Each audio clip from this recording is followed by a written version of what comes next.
Hey everyone, hope you're doing okay. Today's story is about something that starts with a hopeful confession and ends with a truth so devastating it shatters a family. She told me our baby was mine, but the DNA test proved it was my brother's. This is a raw story about trust, betrayal, lies, family betrayal, paternity, and the wreckage of a life built on deception. If you stay with me, you'll hear everything as it happened. The small signs I missed, the secret messages, the painful revelation, and what it meant to live through betrayal and the fallout of infidelity and a broken trust. I remember the exact morning the world tilted. The nursery was painted pale gray with a tiny constellation pattern on one wall. The crib was assembled and wrapped in the plastic I had swore I'd never throw away because it felt like a trophy of being an adult who gets things right. Claire, my wife, was humming in the kitchen while I sipped 2 hot coffee and scrolled through the list of errands on my phone. We were married 6 years, maybe 7 by then. Life had been ordinary in a way that felt rare. Shared groceries, rent paid on time, family gatherings where I introduced her as mine. When she told me she was pregnant, I grinned like an idiot. We both cried a little. We hugged. We said the small vows people say in kitchens by fluorescent light. We'll do this together. We'll be better. We'll always be honest. I wanted to believe it with the fierce kind of faith you pour into beginnings. I thought paternity was an anchor, a certainty. I thought the baby inside her would bind us closer. I never expected the anchor would be rotten. From the start, there were little things that could have been clues. Small, ordinary edges of a life that suddenly held the shadow of something else. Claire started taking calls in the car and walking out of rooms to answer. She would laugh at messages and then quickly put the phone face down. Once I noticed a faint smell on her jacket that wasn't perfume I recognized. I asked, and she said it was nothing. A coworker, a friend, someone from set. I accepted that answer because I wanted to. When you love someone and you choose family, you sometimes choose to be blind. That blindness is a kind of willful trust. But then the same pattern repeated. Late nights that she blamed on scripts and edits. The way she cradled her phone like a secret. The sudden closeness with my younger brother, Adam. The brother I'd grown up with, the one who cried at my graduation and joked that he'd always be my wingman. Adam and I had been the sort of brothers who shared everything. We'd fought over stupid things and made up the same afternoon. He'd been best man at our wedding, the guy who fixed my car and drank my cheap beer when I needed someone. So when I started to suspect, the thought of him crossing the line felt like an insult to history. I told myself it couldn't be.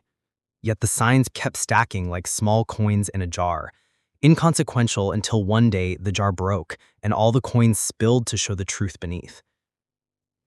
The first tangible sign that made my heart drop like a stone into cold water was a photo I found by accident. We had a shared home computer for editing video files, and I was looking for the last footage we'd recorded from a family picnic. I clicked into the wrong folder. There was a thumbnail I hadn't expected. Claire, hair loose, wearing a hoodie that smelled faintly of cologne that wasn't mine. She was leaning towards someone whose profile looked oddly familiar. I blew up the image, and the face was unmistakable. Adam, smiling the crooked grin he'd always had. The photo was casual, like it had been taken by a friend. The angle suggested it had been taken on purpose, but quietly. A message thread opened beside it, truncated in the image. Last night was perfect. Can't believe how easy it felt. I closed the laptop so fast that the screen flashed in my eyes like an accusation. That night, I didn't sleep. I did what so many men do in those moments. I tried to rationalize, replaying memory frames.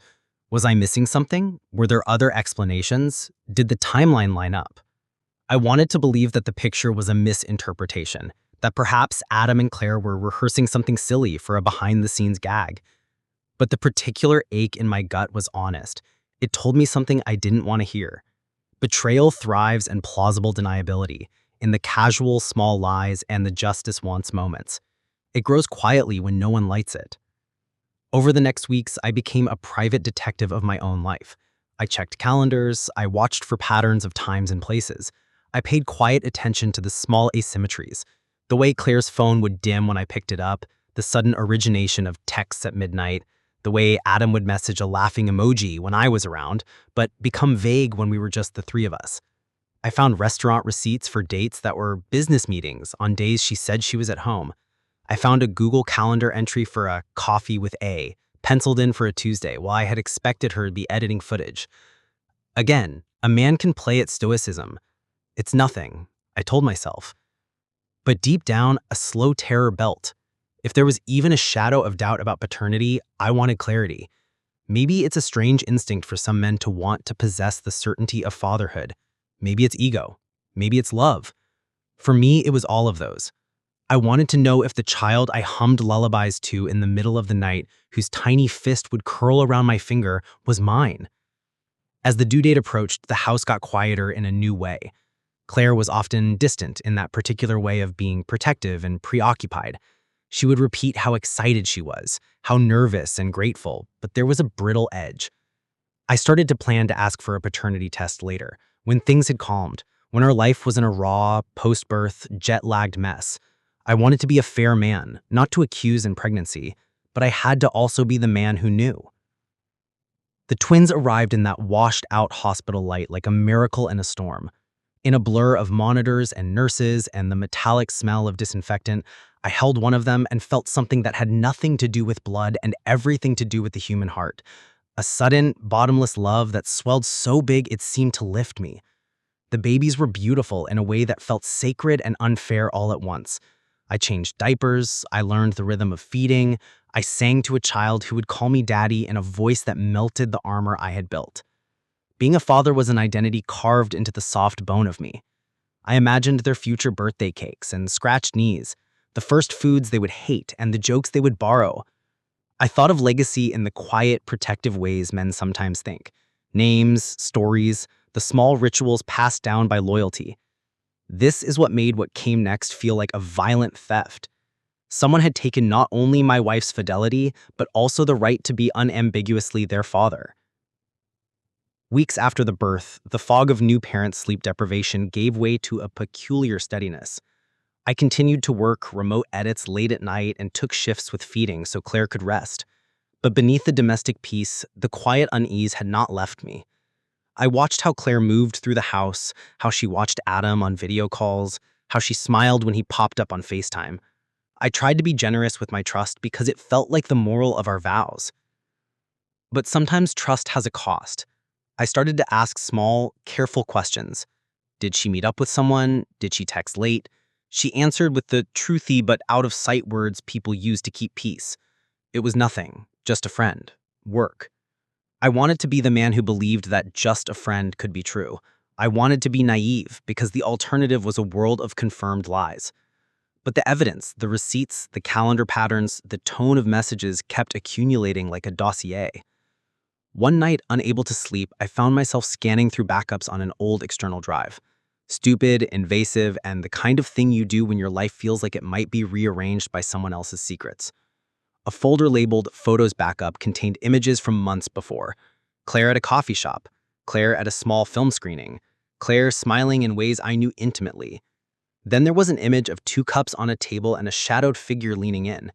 I logged into a private thread, following a breadcrumb trail I knew I shouldn't have access to, but that everyone makes possible with sloppy privacy.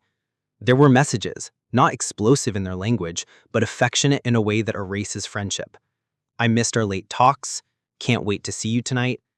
Everything felt easy with you. Dates lined up, times coincided. The words I love you appeared in tiny, private font. The revelation was clinical and devastating. Emotional affairs are the arsonists that start a fire before anyone smells smoke. I confronted Claire again, this time with less hope and more resolve. The conversation that followed is one I replay often in my head, not because of how it went, but because of what it revealed. She didn't deny what I had found. She admitted to a relationship with Adam. She told me that it had started about a year ago when they worked on a small project together, how his presence had felt like a respite, how the lines between professional warmth and personal attraction had blurred. She said she never meant for it to happen, that it had become an affair and then a tangled life. The irony was brutal. They had hidden their meetings in the in-betweens of the life I thought we shared. They had used our network and routines to create time alone. Her confession was language-heavy and emotional. She spoke of loneliness, of small intimacies that had grown, of guilt and shame. She asked forgiveness in words that fell short. She asked me to understand how complicated feelings could be. At the core, she said that when she learned she was pregnant, fear and confusion made her latch onto the easiest narrative, that the babies were mine, that things would remain as we had planned. Perhaps she wanted to avoid the chaos. Perhaps she wanted to keep the life she had known. Fear does that. It makes people lie to protect the future they want. But sometimes trust has a cost. I started to ask small, careful questions. Did she meet up with someone? Did she text late? She answered with the truthy but out-of-sight words people use to keep peace. It was nothing, just a friend, work. I wanted to be the man who believed that just a friend could be true. I wanted to be naive because the alternative was a world of confirmed lies. But the evidence, the receipts, the calendar patterns, the tone of messages kept accumulating like a dossier. One night, unable to sleep, I found myself scanning through backups on an old external drive. Stupid, invasive, and the kind of thing you do when your life feels like it might be rearranged by someone else's secrets. A folder labeled Photos Backup contained images from months before. Claire at a coffee shop, Claire at a small film screening, Claire smiling in ways I knew intimately. Then there was an image of 2 cups on a table and a shadowed figure leaning in. I logged into a private thread, following a breadcrumb trail I knew I shouldn't have access to, but that everyone makes possible with sloppy privacy. There were messages, not explosive in their language, but affectionate in a way that erases friendship. I miss our late talks. Can't wait to see you tonight. Everything felt easy with you. Dates lined up, times coincided. The words I love you appeared in tiny, private font. The revelation was clinical and devastating. Emotional affairs are the arsonists that start a fire before anyone smells smoke. I confronted Claire again, this time with less hope and more resolve. The conversation that followed is one I replay often in my head, not because of how it went, but because of what it revealed. She didn't deny what I had found. She admitted to a relationship with Adam. She told me that it had started about a year ago when they worked on a small project together, how his presence had felt like a respite, how the lines between professional warmth and personal attraction had blurred. She said she never meant for it to happen, that it had become an affair and then a tangled life. The irony was brutal. They had hidden their meetings in the in-betweens of the life I thought we shared. They had used our network and routines to create time alone. Her confession was language-heavy and emotional. She spoke of loneliness, of small intimacies that had grown, of guilt and shame. She asked forgiveness in words that fell short. She asked me to understand how complicated feelings could be. At the core, she said that when she learned she was pregnant, fear and confusion made her latch on to the easiest narrative, that the babies were mine, that things would remain as we had planned. Perhaps she wanted to avoid the chaos. Perhaps she wanted to keep the life she had known. Fear does that. It makes people lie to protect the future they want. That admission that she had actively chosen to tell me a lie about paternity is what made the betrayal feel like a compound fracture. It's one thing to stumble, to make a mistake. It's another to build a whole life while knowingly hiding a truth that alters legal, financial, and emotional landscapes. Infidelity had moved from secret kisses to a secret that produced life. I remember staring at her then, at the woman I had loved, and hearing my own voice call the word betrayal as if it were a verdict. I told her I needed the truth spelled out. When had it started? How often? Had there been intimacy while pregnant? Did Adam know, and was he complicit in keeping the secret? She answered with the halting honesty of someone who had been living with a lie for so long, the truth felt foreign. After her confession, I requested a DNA test. I felt petty and precise in that moment. Some people might say it was cruel to demand biology as proof of betrayal. But for me, it was the only way to know, to anchor my decisions in something undeniable. The test was as clinical as paternity tests are. Cheek swabs, paperwork, a waiting room with bland magazines, a nurse who smiled with professional detachment. The anticipation was a tide that pulled me under, And as the days passed, I oscillated between a wild hope and an icy dread. I would hold one of the twins and imagine them as mine, and then imagine them as not mine, and both images hurt differently. In one, there was the sting of losing paternal certainty. In the other, there was a deep humiliation that my wife and my brother had orchestrated an intimate life that excluded me while using my love as a cover. When the call came with the lab's result, it felt like a sentence read aloud. The technician's voice was flat. The word paternity excluded is one that sits in the mouth like gravel. The result was impossible to accept at first because it felt surreal. How could the same small person whose fingers curled around my thumb be the biological child of someone else? But biology is a blunt instrument of truth. The lab report read the markers and matched them. The conclusion was clear. The twins were not mine biologically. The father was my brother. The news rearranged everything in the simplest way: legality, finances, the story I had been narrating to myself. The double betrayal of my wife and my brother was now an objective fact. The confrontation after the DNA test was ugly and mortal. Adam had the brittle candor of someone caught. He did not act contrite so much as weary, like someone who had been living in a self-made fog. He apologized in ways that sounded constructed to deflect blame. He said, "We didn't plan for this. I never thought it would go this far." But the thing about betrayal is that remorse alone is not restitution. Adam had taken the most fundamental trust between brothers, loyalty, and traded it for an emotional and physical convenience. The betrayal undid not only a marriage, but a brotherhood. In our family, loyalty had once been a proud thing.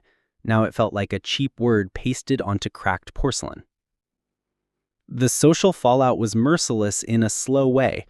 People choose sides when their conceptions are simple: a bad husband, a cheating wife, a deceitful brother. The truth of complexity makes most people uncomfortable. Some friends offered sanctuary in silence. Others retreated, apparently unsure how to exist in the presence of such raw human failure. The channel of curated life we had once run together went silent.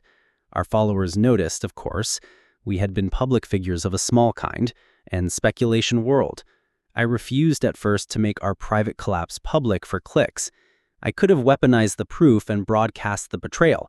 I chose not to, but that didn't stop the rumor mill from grinding my private grief into gossip.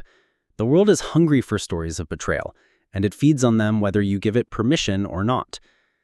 There were legal meetings to attend. We had to navigate custody arrangements, child support questions, and the messy real-world consequences of biology. The law is indifferent to sentiment. It asks about blood and time and documented caretaking. Because I had been the one who had been present from the start, some judges and mediators recognized the reality of my daily involvement. But legal recognition is not an emotional salve. It cannot erase the knowledge that my brother had fathered children with my wife, knowingly, and the thing that had shaped my sense of self in the most primal way had been hijacked. During mediation, we had to make decisions about visitation, about financial support, about names on birth certificates, if that mattered in our jurisdiction. Each piece of paper felt both necessary and obscene, a bureaucratic attempt to make order of the wreck. In the months that followed, I learned how to live with the images that had once shattered me. I learned to change diapers without thinking about paternity markers, and to sing lullabies even when my voice cracked. The twins grew and smiled at me in the way babies do, indiscriminately, without judgment. Their trust was immediate and uncomplicated. That fact taught me something about the nature of love. Children love the person who shows up. Presence is a kind of moral work. So I decided, reluctantly and with a messy mix of honor and grief, to be present. I refused to let the bitter actions of two adults turn my children into casualties of a feud. The decision to stay involved was not a public declaration of reconciliation. It was a private commitment to protect the innocence of those small lives. Was forgiveness possible? That is a question people ask as if it were a single moment or a button you could press. Forgiveness, I discovered, is a slow architecture. It is not about excusing the betrayal. It is about choosing how to live in the world after someone you trusted destroys that trust. Claire and Adam entered therapy, separately and together, at my insistence. They needed to understand the gravity of what they had done, not for my sake alone, but for the sake of the family and the children who now required stability. The therapist named the obvious. Deceit is relational violence. It fractures not just trust, but the capacity to expect safety. Claire expressed deep shame. Adam expressed regret that was sometimes genuine and sometimes performative. The work they did was necessary but insufficient to erase years of damage. I remade my life more slowly than I expected. I moved out for a while to create boundaries, to avoid the endless, painful loops in the house where every corner stored a memory. The physical distance helped me grieve without performing it for an audience. I learned to identify the patterns that had made deception possible, the prioritization of public image, the confusion between performance and intimacy, the assumption that a live broadcast can stand in for real presence.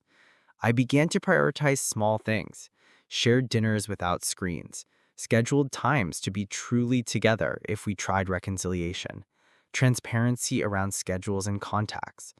Those gestures were humble and concrete, the opposite of the dramatic betrayal that had once held sway. Time is a peculiar thing to memory. The sharp edges of rage blunt, not because the pain is forgotten, but because new textures form around it. Empathy can creep in, not as acquiescence to the act, but as recognition that humans are messy and broken. I am not excusing the betrayal. I am describing a reality where people are fallible and where choices sometimes spiral out of control. Eventually, I forgave in small pieces, not as a way to return to what we were, but as a means to stop being defined by a single catastrophic event. I reclaimed the term father not through biology alone, but through daily acts of care. If there is one lesson I want to leave you with, it's this. The signs of betrayal are often subtle and everyday: a guarded smile, a phone turned face down, a message deleted too quickly. Those small things are not trivial. They are the beginning of a secret life. Don't let pride or fear keep you from asking the questions that matter. Protect your private life fiercely, especially if you create public content together. Boundaries are not distrust. They are a practical measure against the slow growth of deception. And if betrayal comes, remember the children first. They are not the architects of adult failure. Show up for them. Be present. Do the small, tedious work of being a reliable person. These are the fragments of my story. The morning that began with a promised family and ended with a DNA report. The tiny slapshots that became proof. The shock of learning my brother fathered my children, and the years of messy, honest work of being a father in spite of it. Betrayal is brutal and complicated, but it does not have to define the rest of your life. Trust can be rebuilt in small measures, or it can be surrendered. Either choice requires courage. For me, the babies were the compass. Love for them became the choice I made every day, even when the past haunted the quiet. If you've ever felt that sting, I'm sorry you know it. If you're watching this because you suspect something, don't wait until the lie becomes irreversible. Ask the hard question. Protect the children. And above all, protect the honest parts of your life that deserve more than performance and public applause. And now I want to hear from you. What would you do if you discovered such a shocking betrayal in your own family? Write your thoughts in the comments. I read every single one of them, and your opinion really matters. Don't forget to subscribe because more unbelievable betrayal stories are coming very soon.